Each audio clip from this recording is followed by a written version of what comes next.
आज की जो हमारी क्लास रहेगी BHDC 132 BHDC 132 मध्यकालीन हिंदी कविता। आज का जो हमारा चैप्टर रहेगा चैप्टर नंबर 5 रहेगा। अगर इससे पहले हम बात करें तो मैंने आपको चैप्टर 1, 2, 3, 4 ये चैप्टर में पढ़ा चुका हूं। आप लोग जाकर के उसकी वीडियो को जरूर देख सकते हैं और वो आपको प्लेलिस्ट में मिल जाएगा। ठीक है, देखिएगा। जैसे अगर मैं बात करूं, आज का जो हमारा चैप्टर 5 है, क्या है? जायसी के काव्य। इनका नाम क्या है पूरा? मलिक मोहम्मद जायसी। जिस प्रकार से हम लोगों ने कुछ भक्ति आंदोलन के संतों के बारे में पढ़ा, जैसे हम लोगों ने तीसरे चैप्टर में कबीर के बारे में, चौथे चैप्टर में रविदास के बारे में, उसी प्रकार से पांचवा चैप्टर में हम लोग एक भक्ति आंदोलन या कह सकते सूफी और भक्ति का जो मिक्स है, उसमें हम लोग मलिक मोहम्मद जायसी का पढ़ने जा रहे हैं कि मलिक मोहम्मद जायसी का जो प्रभाव है वह भक्ति आंदोलन में या भक्ति काल में किस प्रकार से पड़ा है। तो सबसे पहले हम लोग बात करेंगे जायसी की भक्ति कैसे है। नहीं, जो जायसी की है वह उनकी भक्ति भावना कैसे है, ठीक है। और जायसी की भाषा कैसे है, लैंग्वेज कैसे प्रयोग करते हैं, या कह सकते हैं जायसी की भक्ति बड़ा इंपॉर्टेंट है, ठीक है, पूछा जा सकता है। या दूसरा जो आपके लिए इंपॉर्टेंट बनेगा, जायसी की भाषा और काव्य सौंदर्य। जायसी की लैंग्वेज, मलिक मोहम्मद जायसी जो भाई जो कविता लिखते हैं, जो जो कुछ भी उन्होंने लिखा है, उनकी भाषा कैसे है, और वो जो लिखते हैं उसमें अलंकारों का प्रयोग करते हैं, प्रतीकों का प्रयोग करते हैं और मधुरता के साथ लिखते हैं।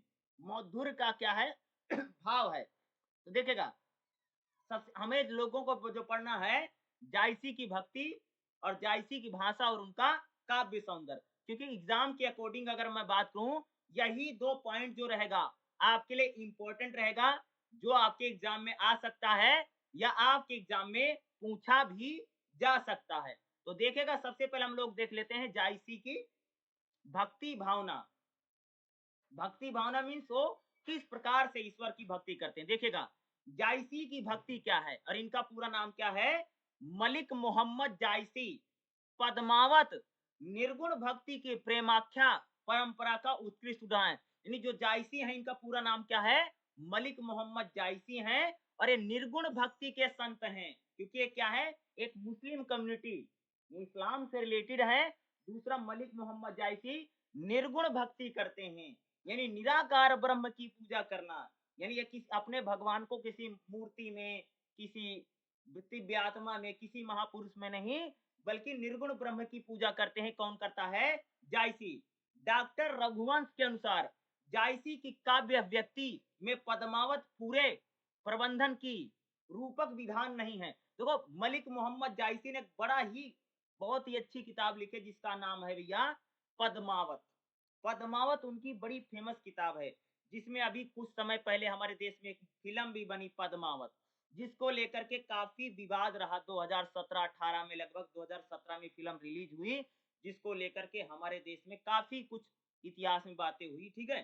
तो वही मलिक मोहम्मद जायसी जिनके बारे में पद्मावत मूवी बनी है, बाद में उसको पद्मावती और तमाम नामों से उसका नाम बदला भी गया। उनकी मूल दृष्टि मानवीय जीवन के विभिन्न स्रोतों और पक्षों पर है। यानी मलिक मोहम्मद जायसी जो है, मानव जीवन के जो स्रोत हैं, जो पक्ष हैं, उन पर ही रहा, उनमें ही आध्यात्मिक संकेत और व्यंजनाएं निहित होती हैं।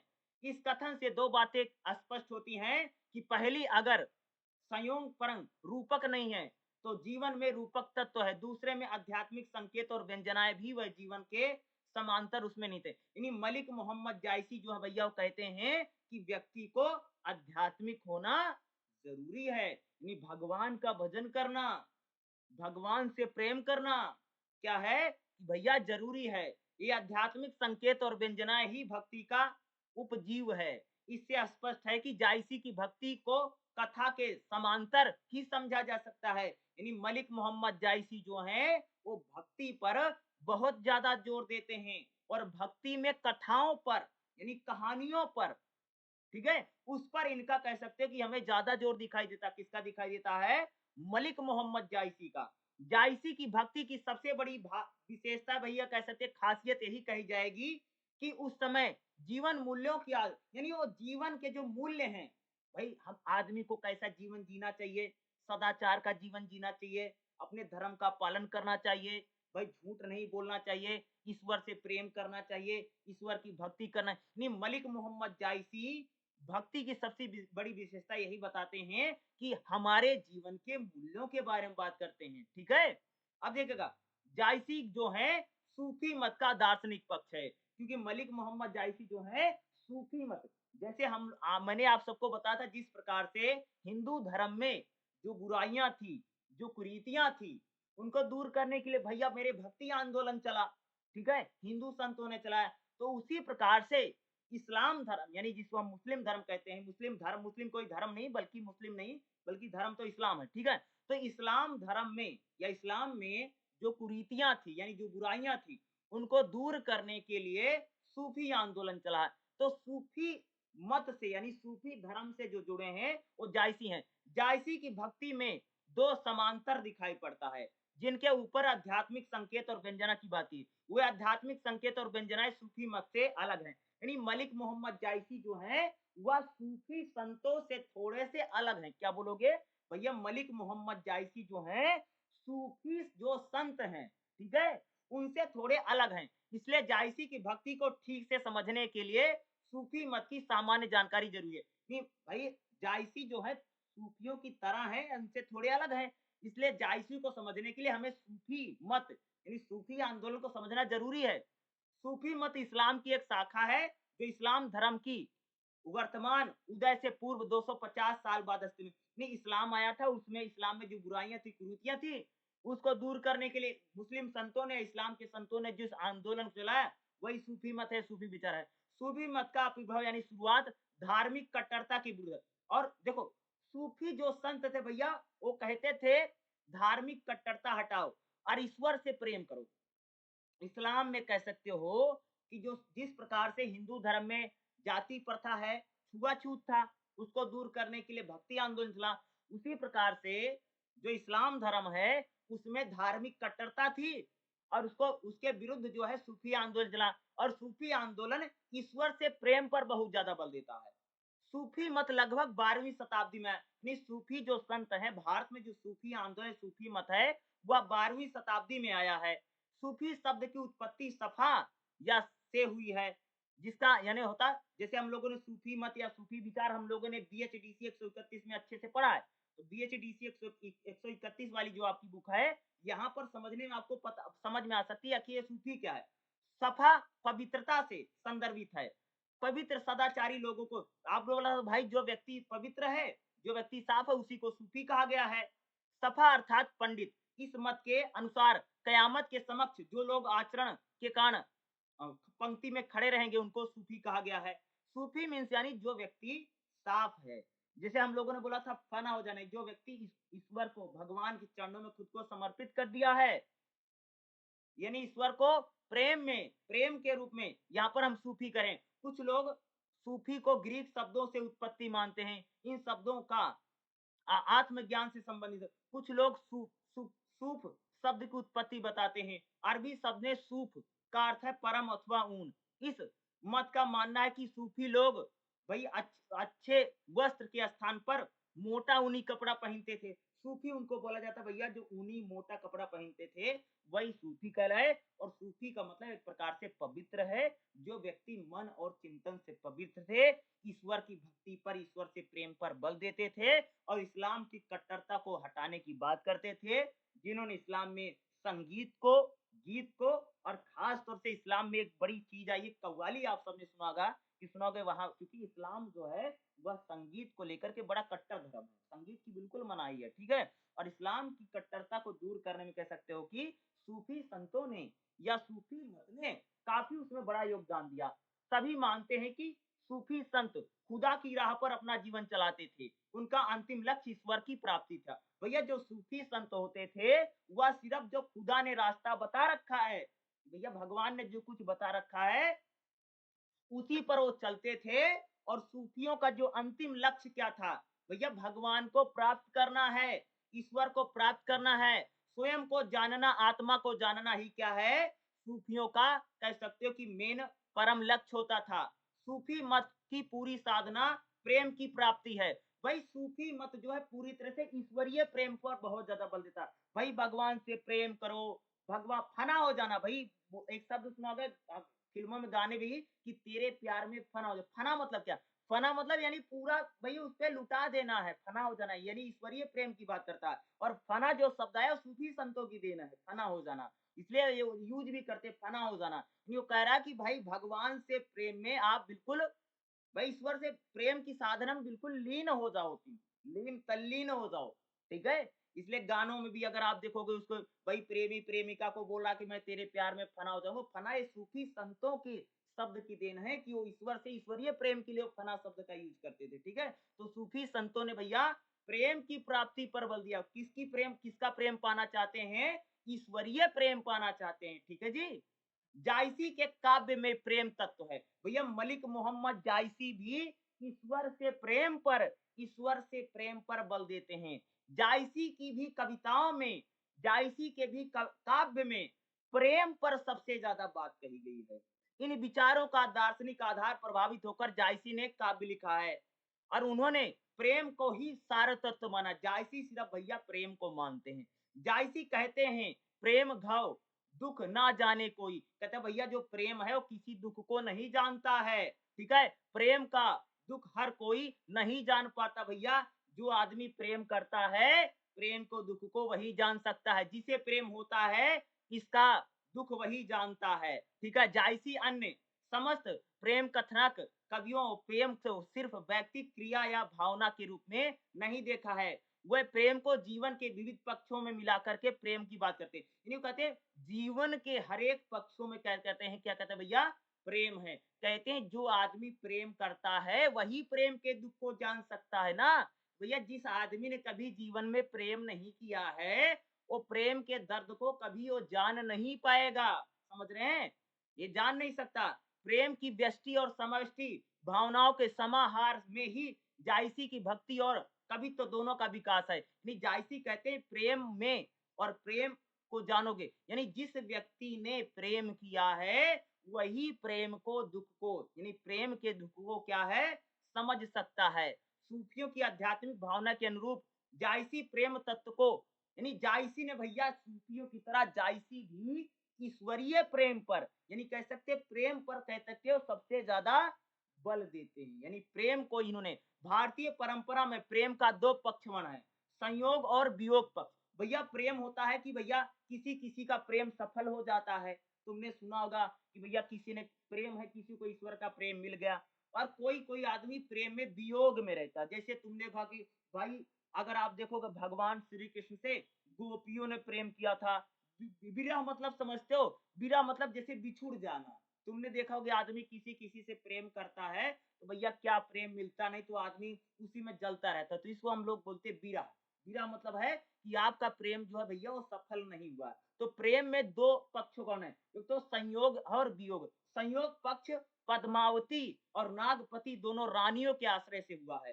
काव्य की नायिका पद्मावती है, अतः संयोग चरित्र में पद्मावती को ज्यादा स्थान महत्व मिला है। नागपति रत्नसेन का संयोग चित्र तो मात्र एक स्थान पर मिलता है। यह संयोग अधूरा चित्र है।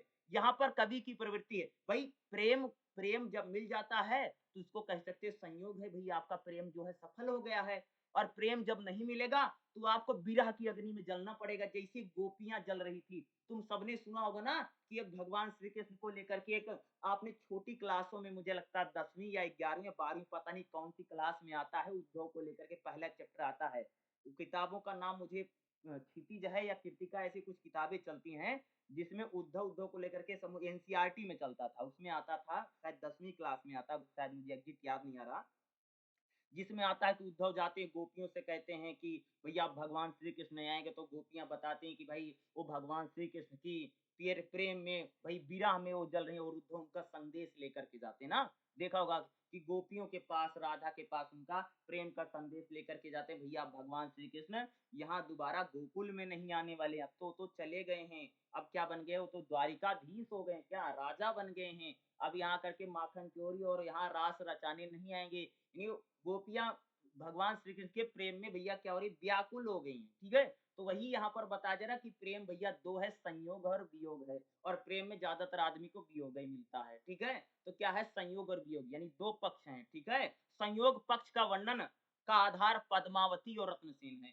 देखो ये खास तौर से इन्होंने जो पद्मावत लिखी है ना, उसके अकॉर्डिंग ये करें कि जो पद्मावती और रत्नसेन, रत्नसेन भैया क्या है, पुरुष हैं, और पद यानी इन दोनों का प्रेम सफल हो गया है, इन दोनों ने मोहब्बत की और इनका प्रेम सफल हो गया है। इसके रूप में कह सकते हो कि संयोग प्रेम को बताते हैं, यानी प्रेम जो है वह सफल हो गया है, ठीक है।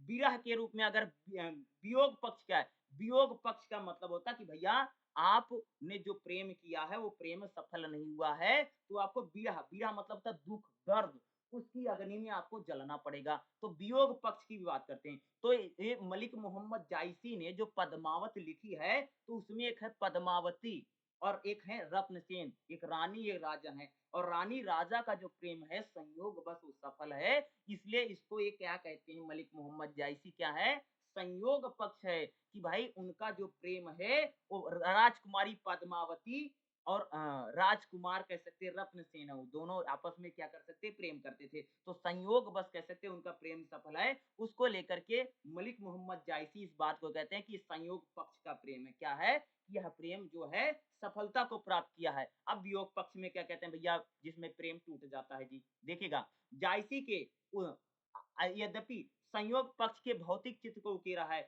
वही उनकी कृति सिद्धि वियोग वर्ण यानी वियोग को बताती है। आचार्य रामचंद्र शुक्ल ने जायसी द्वारा वर्णित नागमती का वियोग का वर्णन किया। भैया मान लो जैसे मान लो रतन सेन है, ठीक है, रतन सेन से दो प्रेम करती थी, एक तो करती थी जिनका नाम पद्मावती है और दूसरा है नागमती है। तो भैया जो रत्न सेन है उन्होंने क्या कर लिया, भाई पद्मावती से शादी कर लिया, तो उन दोनों का प्रेम क्या होगा, यानी अगर आप देखें पद्मावती का जो प्रेम है भैया संयोग प्रेम हो गया, उनको प्रेम मिल गया, और साथ में ये जो दूसरी है लड़की कह सकते हैं नागमती है, ठीक है, नागमती भी रत्नसेन से क्या करती थी, प्रेम करती थी। तो इसको प्रेम नहीं मिला, तो बिचारी वियोग में यानी दुख में पीड़ा में कह सकते हो कि विरह की अग्नि में जल रही है। तो सिंपल सी बात है ना कि जैसे मान लीजिए कि एक आदमी से यानी एक ही से दो प्रेम कर रही, यानी मान लीजिए एक पुरुष है, ठीक है, एक पुरुष से दो महिलाओं ने प्रेम किया, ठीक है, क्या किया, एक ही पुरुष से दो महिलाओं ने प्रेम किया, तो भैया जिस महिला के साथ उस पुरुष की शादी हो गई, मैरिज हो गई, तो क्या हो गया, वो संयोग प्रेम था, क्या था जी, वो संयोग प्रेम है, यानी दोनों का मिलन हो गया, यानी संयोग बन गया, ठीक है, यानी दोनों का रिश्ता जो था वो चल गया, ठीक है। और साथ में दूसरी जो महिला, इधर कह सकते हो दूसरी जो महिला है उसके साथ उसकी शादी या मैरिज नहीं हुई, तो ये किस में चला जाएगा, ये वियोग प्रेम है। दूसरी जो होगी जिसके साथ शादी नहीं, वो बेचारी दुख में पीड़ा में दर्द में, और इसी में कह सकते हो अपनी पूरी जिंदगी गुजारेगी, इसी को हम लोग क्या बोलते हैं, वियोग पक्ष। तो प्रेम में कह सकते हैं, प्रेम में दो पक्ष बता रहा है कि क्या है, एक संयोग पक्ष है यानी प्रेम भैया सफल हो गया है, और पद्मावती का प्रेम तो संयोग प्रेम है, क्योंकि उनको कह सकते हैं उनके साथ यानी किसी के साथ भैया रत्नसेन के साथ प्रेम उनका सफलता पा गया, और साथ में एक कह सकते हो कि नागमती है, और नागमती का जो प्रेम है, नागमती को कह सकते हो कि प्रेम उनका नहीं मिला, इसलिए नागमती जो वियोग में यानी कह सकते पीड़ा में दुख में दर्द में और विरह में बिचारी को कह सकते हो जल रही है, ठीक है। दूसरी बार रत्नसेन के बंदी हो जाने के समय इसे नागमती विफलता और व्यापकता है, ठीक है। प्रेम निरूपण में जायसी ने विरह को अधिक महत्व दिया है, विरह का अत्यंत विशेषता है, जीवन के लौकिक पक्ष में दार्शनिक के साथ बताते हैं, जैसे नागमती वियोग लैंगिक संदर्भ में प्रेम की आध्यात्मिक और उस पर बहुत बताते हैं, यानी क्या है, नागमती के जरिए कह सकते हैं कि मलिक मोहम्मद जायसी प्रेम के वियोग पक्ष को बताते हैं कि प्रेम में वियोग भी है, क्या भाई, ये पीड़ा भी हो दर्द भी होगा,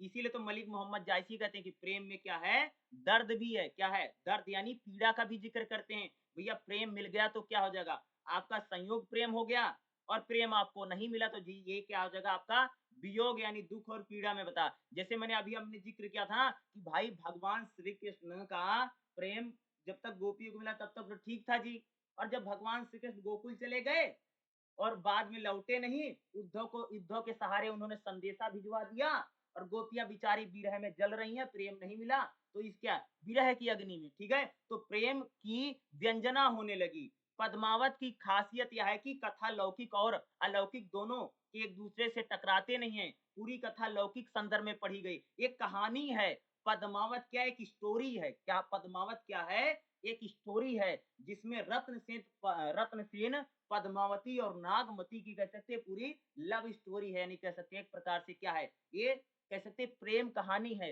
उस प्रेम कहानी के जरिए मलिक मोहम्मद जायसी इस चीज को बता रहे हैं कि भैया प्रेम में संयोग भी है, और उसी प्रेम में अगर आप देखेंगे तो हमें वियोग पक्ष को भी देखना पड़ेगा, क्योंकि वियोग पक्ष की भी उसमें क्या है भूमिका हमको देखने को मिलती है। ठीक है, तो दोनों, ठीक है, पद्मावती के रूप में वर्णन सुन करके मूर्छित होना, रत्नसेन का सिंहासन यात्रा, रत्नसेन पद्मावती के मिलन प्रसंग आदि हैं। ठीक है, पद्मावती का नख सिख वर्णन, सिंहासन, यानी इस प्रकार का पद्मावती का भी उसमें वर्णन करा। और साथ में जो रत्नसेन है उनके साथ जब भाई दूसरी जो राजकुमारी क्या है नागमती है, उनके साथ प्रेम सफल नहीं हुआ, तो उसके वियोग पक्ष में यहाँ पर उन्होंने वियोग की बात की है कि भाई प्रेम नहीं सफल हुआ तो विरह की अग्नि में तुम जल रहे हो, भाई नहीं मिला। इस प्रकार से ना यह प्रेम जायसी की भक्ति का मुख्य आधार है। कहीं समुद्र, कहीं डसने वाला सांप है और कहीं बहेलिया। तो कहने की भाई जो प्रेम है कभी समुद्र की तरह है, कभी सांप को डसने वाला, और कभी बहेली की तरह आपको ये तड़पाएगा।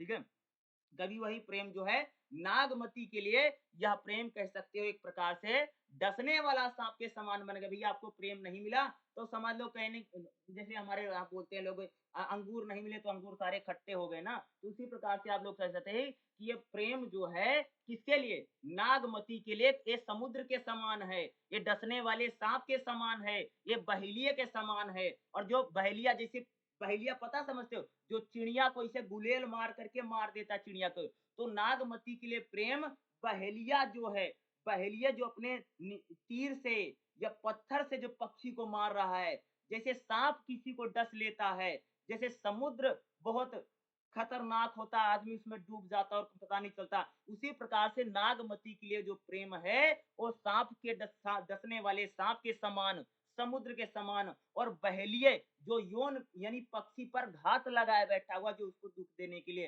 तो नागमती के लिए यह प्रेम का संदेश ऐसा है जो दुख है, दुख देने वाला, जो उसका मार्मिक संदेश को नागमती, अरे भौरे, अरे कवि प्रिय, क्या यह संदेश देना वह स्त्री, ठीक है, हमारे रंग में कालिमा के धुएं में स्पर्श, देखा जाए तो यह अति कथन में, यानी नागमती एक प्रकार से वियोग की पीड़ा में कह सकते भैया मेरे जल रही है, और उसके लिए जो प्रेम है वह दुख, दुख का कारण है, यह दुखी है। जिस प्रकार से बहेलिये जैसे सांप डस लेता है, उसके समान कह सकते हो कि यहाँ पर उसके लिए प्रेम बन करके जी रह गया है।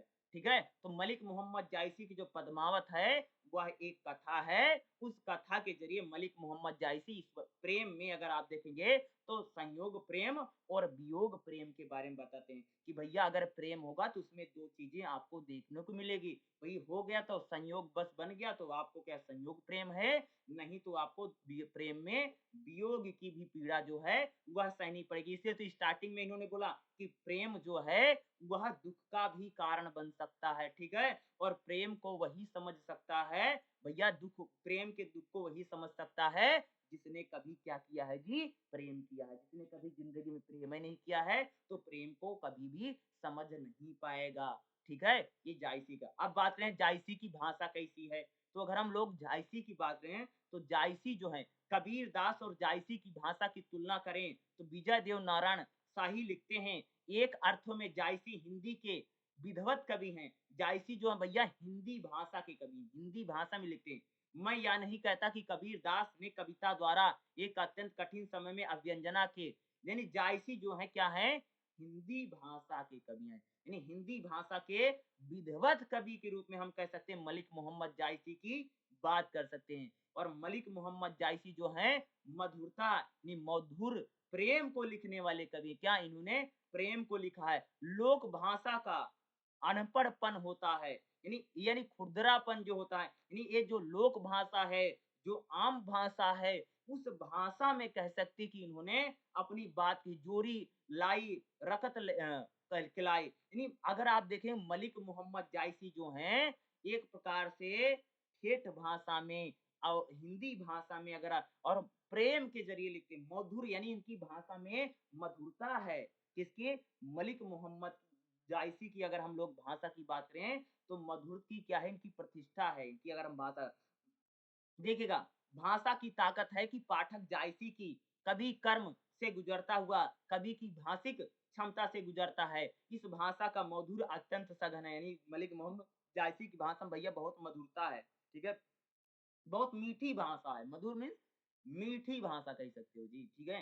इनकी भाषा बड़ी मीठी है, ठीक है? आचार्य रामचंद्र शुक्ल ने कहा, जायसी की भाषा बहुत मधुर है, उसका मधुर निराला है, वह मधुर भाषा का मधुर है, संस्कृत का मधुर नहीं है। वह संस्कृत की कोमल कांत पदावली पर अवलंबित नहीं है। यानी जायसी की जो है वह एक प्रकार की संस्कृत में जिस प्रकार से मधुर है, वो हिंदी की मधुर भाषा का क्या है, वो प्रयोग करते हैं। यानी बहुत ही मधुर, बहुत ही मीठी भाषा में कह सकते हो कि जायसी ने प्रतीकात्मक क्या है, मलिक मोहम्मद जायसी भाषा में प्रतीकों का बड़ा यूज करते हैं। प्रतीक जैसे पद्मावत में उन्होंने ईश्वरीय प्रेम, पद्मावत को ईश्वर, नागमती को सामान्य जीव और रत्नसेन को साधक और सुगा तोता को गुरु के रूप में, यानी मलिक मोहम्मद जायसी अपनी कहानियों को प्रतीकों के माध्यम से, सिंबल के माध्यम से, यानी अलग अलग प्रतीकों के माध्यम से अपनी कहानियों को और अपने संदेशों को वह बताने का प्रयास करते हैं। यानी प्रतीक, यानी हम लोग जैसे एक सिंबल का यूज करके, कोई चित्र का यूज करके अपनी बात को कहते हैं, तो उसी प्रकार से अगर हम लोग कह सकते हैं कि जो मलिक मोहम्मद जायसी हैं,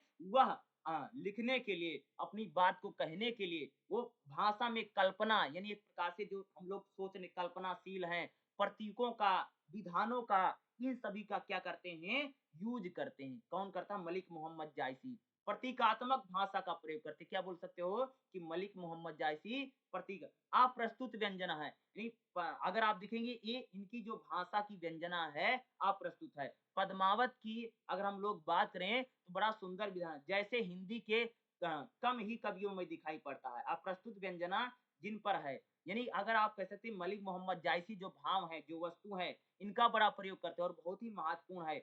एक और बोध का निर्माण करती है तो दूसरी ओर ये जो है भाव का उद्दीपित करती है। पद्मावत में पद्मावती कमल है, शशि की ज्योति है, हंसती और फूल झड़ते हैं, रोती है तो मोती बिखरते हैं, इस प्रकार के शब्द। नहीं, हंसती है तो फूल, जैसे बहुत लोग यूज करते हैं ना भाई, वो हंसती है तो फूल झड़ते हैं, ठीक है?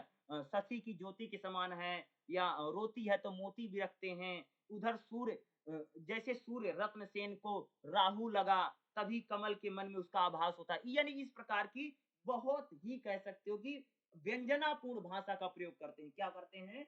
बहुत ही व्यंजना, जैसे भाई कोमल के समान है, हंसती है तो फूल झड़ रहा है, रोती है तो मोती बिखर रहा है, रत्नसेन जो है सूर्य के समान उनका तेज है। इस प्रकार की भाषा का उल्लेख क्या करते हैं? प्रयोग करते हैं। कौन ऐसी भाषा कौन बोलता है? मलिक मोहम्मद जायसी। यानी मलिक मोहम्मद जायसी बहुत ही व्यंजनापूर्ण भाषा, यानी व्यंजना, यानी बात को बढ़ा चढ़ा करके बात को कहते हैं, ठीक है? कह सकते हैं अलंकारी भाषा का बड़ा प्रयोग करते हैं, ठीक है?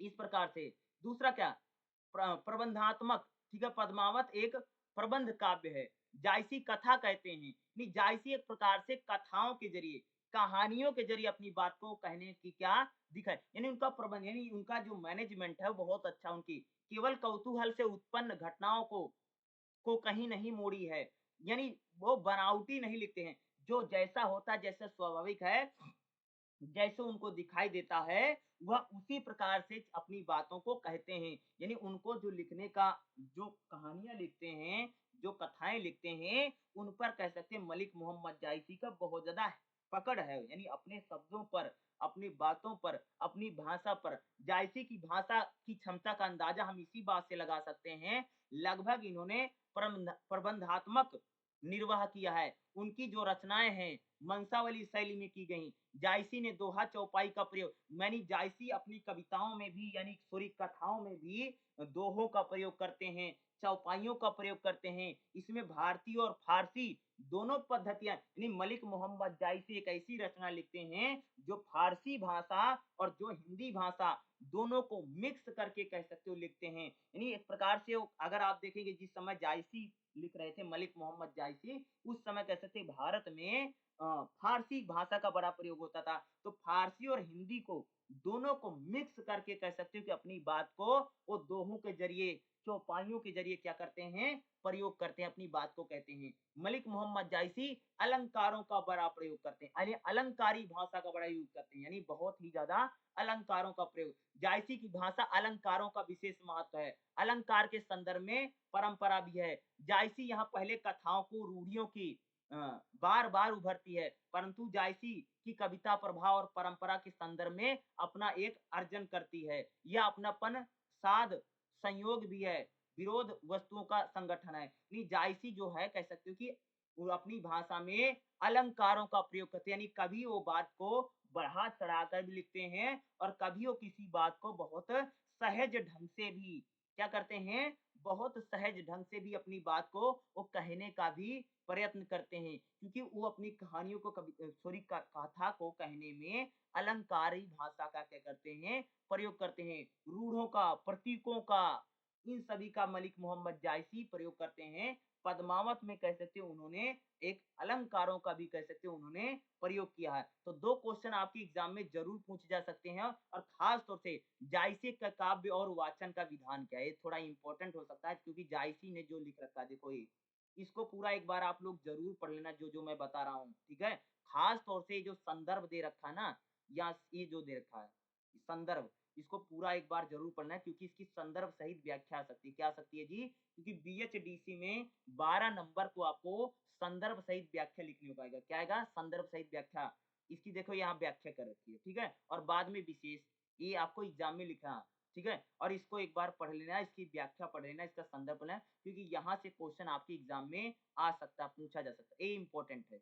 इसको वेरी वेरी इंपॉर्टेंट लिख लो, इसको पढ़ करके इसका संदर्भ पढ़ना, व्याख्या पढ़ो और विशेष पढ़ो, विशेष हमेशा बनाकर इसको एक बार रीड कर लेना, क्योंकि अगर आप लोग इसको रीड कर लेंगे, क्योंकि यहाँ से क्वेश्चन आ सकता है, जो मैं आ सकता है वो मैं बताता भी चल रहा हूँ, ठीक है। इसको रीड कर लेना, निशान लगा लो, जो मैंने बोला है, इसको अगर आप लोग एक बार पढ़ लेंगे तो मैं जरूर कह सकता हूँ कि आपको जो एक देखो, एग्जाम में 3 संदर्भ सहित व्याख्या आएंगी, 3 या 4 आएंगी, उसमें से सिर्फ एक एक ही करनी है। तो आपको जो एक करनी आती होगी, उसी की 12 नंबर को आपको एक संदर्भ सहित व्याख्या करनी पड़ेगी, और बाकी 4 क्वेश्चन 20-20 नंबर के लिखने रहेंगे, ठीक है। इस प्रकार से अगर आप लोग लिखेंगे तो आपका जो पूरा क्वेश्चन होगा आराम से हो जाएगा। और एक 5वां हमारा चैप्टर है सारांश के साथ, अगर आप लोग देखेंगे तो जायसी का जो है लगभग लगभग हमारा चैप्टर समाप्त हो गया। जायसी से रिलेटेड कुछ भी अगर आएगा तो जो मैंने चीजें बताई हैं, आपको यही सब चीजें लिख करके आनी है। और मलिक मोहम्मद जायसी निर्गुण भक्ति धारा के प्रेम मार्गी शाखा के संत कहे गए। कौन सी मार्गी की?